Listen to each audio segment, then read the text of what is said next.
Hi friends, मेरा नाम धीरज बड़ागे है और मैं नासिक महाराष्ट्र से हूँ। मैं आपको आज स्टैमरिंग के बारे में कुछ टिप्स देना चाहूँगा। स्टैमरिंग एक्चुअली है क्या, उसके बारे में आपको थोड़ा सा नॉलेज देना चाहूँगा। एक्चुअली स्टैमरिंग की बात आती है तो मैं हर कोई स्टैमरिंग क्योर करने के पीछे लगा रहता है और नई नई आइडिया ढूंढता रहता है और हर जगह से आपको अलग अलग आंसर मिलते हैं, वेरियस प्रकार के आंसर मिलते हैं। जैसे कि कोई बोलता है कि आपके वोकल कॉर्ड में प्रॉब्लम है, कोई आपको बताएगा कि आपका टंग थोड़ा मोटा है या तो फिर आपका टंग फ्लेक्सिबल नहीं है और आपका फाउंडेशन क्लियर नहीं बैठ रहा है। कोई आपको बताएगा कि आप सांस फास्ट लेते हो, आप स्पीडली बोलते हो और आपकी सांसों में दिक्कत है। तो उसकी वो सब लोगों ने बताया होता है, उस वजह से आपके माइंड में और अलग एक कॉन्सेप्ट जाता है कि मुझे एक नहीं 10 समस्या है, तो मुझे इलाज करना है सिर्फ स्टैमरिंग का नहीं, मुझे ये मेरे वोकल कॉर्ड का भी इलाज करना है, मुझे सांस की प्रक्रिया सुधारना है, मुझे जो टंग मोटा है उसके लिए दुबला करने के लिए एक्सरसाइज करनी है, मुझे फाउंडेशन का प्रैक्टिस करना है और उसके बाद जाके मेरा स्टैमरिंग क्योर होगा। तो यानी एक स्टैमरिंग एक छोटी समस्या को हमने बड़ा बना के रख दिया। हालांकि वो समस्या बिल्कुल छोटी है कि आपको स्टैमरिंग का प्रॉब्लम है, आप बोलते हो तब हकलाते हो या अटक जाते हो। जैसे मेरा खुद का एक्सपीरियंस है, मैं खुद स्टैमरर था और अभी भी 90% क्योर करने के बाद भी 10% मुझे ये प्रॉब्लम ऑलरेडी है और 10% भी कम करने का मेरा प्रयास जारी है। तो मैं आपको ये बताना चाहूँगा कि जो लोग आपको ये बताते हैं कि आपका वोकल कॉर्ड सही से काम नहीं करता है इसलिए स्टैमरिंग है और आपका टंग थोड़ा मोटा है इसलिए आपको स्टैमरिंग है, या फिर आपका फाउंडेशन क्लियर नहीं बैठ रहा है, यानी आपका जो लेटर बोलते हो उसमें आपका जुबान सही जगह पे नहीं लग रहा है इसलिए आपका स्टैमरिंग है, या फिर आप सांस फास्ट ले रहे हो, आप बेली ब्रीदिंग नहीं कर रहे हो इसलिए आपका स्टैमरिंग है। तो वो पूरी की पूरी बात को आज से मैं आपको बता रहा हूँ, सब बातें झूठी है, इसमें से एक भी बात सही नहीं है। उसका एक सिंपल सा उदाहरण मैं आपको दूंगा कि जब आप अकेले होते हो या आपका फ्रेंड सर्कल में होते हो या आपके फैमिली मेम्बर के साथ होते हो, जहाँ पे आपको ज़्यादा टेंशन नहीं आता है, आप प्रेशराइज सिचुएशन में नहीं आते, तब आप बहुत क्लियर बोलते हो, आपका स्टैमरिंग नहीं होता है, आप अच्छी तरह से लोगों को अपनी बात समझा सकते हो। इसका मतलब आप अकेले में या अपने कंफर्ट जोन में अच्छी तरह से बातें कर सकते हो।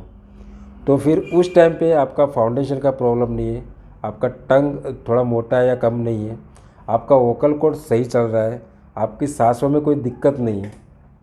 तो यानी पे कि आपको अकेले में ऐसी कोई दिक्कत नहीं है और सबके सामने प्रेशर में आने के बाद आपको ये सब दिक्कत होने लगती है।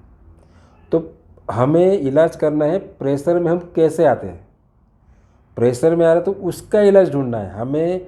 वोकल कॉर्ड या सांसों की प्रक्रिया को सही करना नहीं है, वो सब माइंड के रिलेटेड है और स्टैमरिंग भी होता है माइंड से ही, माइंड ही ऑपरेट करता है अपने अपने को। तो हमें इलाज करना है सिर्फ माइंड का, कि हमें माइंड को कैसे डाइवर्ट करना है और कैसे बात करना है। ठीक है, जैसे कि मैं आपको और एग्जांपल दूंगा, जैसे कि कोई हैंडीकैप आदमी है, हैंडीकैप आदमी होता है वो घर में अकेला हो, 4 आदमी के बीच में हो, और रोड पे खड़ा हो या कहीं पे भी हो, बड़ा आदमी हो, सुपीरियर आदमी या इन्फीरियर आदमी हो, उसके सामने वो लंगड़ा के ही चलेगा क्योंकि वो सच में हैंडीकैप है। पर आपके केस में ऐसा नहीं है, आप अकेले में सब कुछ चीज़ बोल सकते हो और सबके सामने या अननोन आदमी के सामने नहीं बोल सकते। इसका मतलब तो ये तो नहीं हुआ कि आपके टंग में प्रॉब्लम है, टंग में प्रॉब्लम होता तो आप बोल नहीं सकते थे, आपके वोकल कॉर्ड में प्रॉब्लम था तो आप बोल नहीं सकते थे, ठीक है, अकेले में भी नहीं बोल सकते थे। फिर आपके ब्रीदिंग में प्रॉब्लम था तो भी आप अच्छी तरह से नहीं बोल सकते थे। पर आप एक सिचुएशन में आप अच्छी तरह बातें करते हो और एक सिचुएशन रहता है जहाँ पे बात नहीं कर सकते हो। तो सिचुएशन क्या है कि आप अननोन आदमी या अपने से सुपीरियर आदमी से बात करने में हकलाते हो।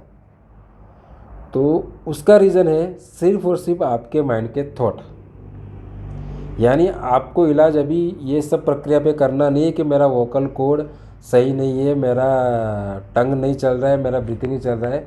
आपको सिर्फ उस पे इलाज करना है। जो मेन मुद्दा है कि आपको लोगों के सामने डर लगता है। डर कहाँ से लगता है? वो माइंड से आता है। जब माइंड में डर आता है और माइंड सोचने लगता है कि आप स्टैमरिंग कर रहे हो, आप स्टैमरिंग करोगे, तू मत बोल, तू बोलेगा तो लोग हंसेंगे, और इसी वजह से आपको स्टैमरिंग हो रहा है। दूसरा कोई भी रीज़न नहीं है इस दुनिया में कि स्टैमरिंग आपको वोकल कोड इसकी वजह से होता है। स्टैमरिंग सिर्फ आपका माइंड का दुखना है, दूसरे किसी बात का दुखना नहीं है। तो आपको स्टैमरिंग क्योर करने के लिए आज से ये बात तो समझ लो, आपको 100% जो प्रॉब्लम आपको बताई गई थी, अभी आपको 20% प्रॉब्लम है, वो भी सिर्फ माइंड रिलेटेड। अब जब आप माइंड के साथ खेलना सीख लोगे या टैकल करना सीख लोगे ना, तो आपका स्टैमरिंग उसी दिन से 90% कम हो जाएगा। 10% क्योंकि पुराना एक्सपीरियंस है तो वो दूर जाते थोड़ा टाइम लगता है। यानी आप 90% क्योर तो उसी दिन से होने लग जाओगे। अब बात रही जब आपको ये सब कोई प्रॉब्लम है ही नहीं कि आप स्टैमरिंग कर रहे हो, उसकी वजह वोकल है, सब जो भी कोई प्रॉब्लम है, तो आपको उसका एक्सरसाइज में आपको टाइम निकालना पड़ता है। आपको सिंहासन करना पड़ता है, योगासन करना पड़ता है, बहुत कुछ। फिर रीडिंग प्रैक्टिस करनी पड़ती है, आईने के सामने, मिरर के सामने बोलना पड़ता है। वो 1-1.5 घंटे का प्रोसेस करना पड़ता है जो कर रहे हो आप।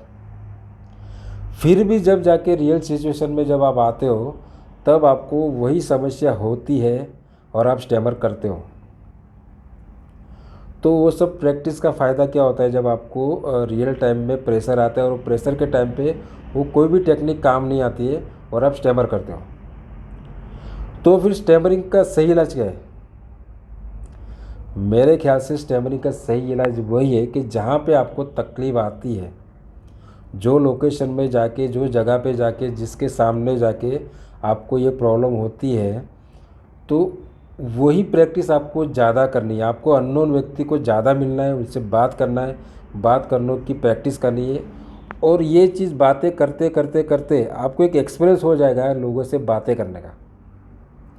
और फिर एक टाइम ऐसा आएगा कि आपके माइंड में बातें करने के पहले स्टैमरिंग का ख्याल नहीं आएगा, और आप हर किसी जिसी से भी बात कर रहे हो, आप रियल टाइम पे, रियल सिचुएशन पे और उनके सामने बात कर रहे हो।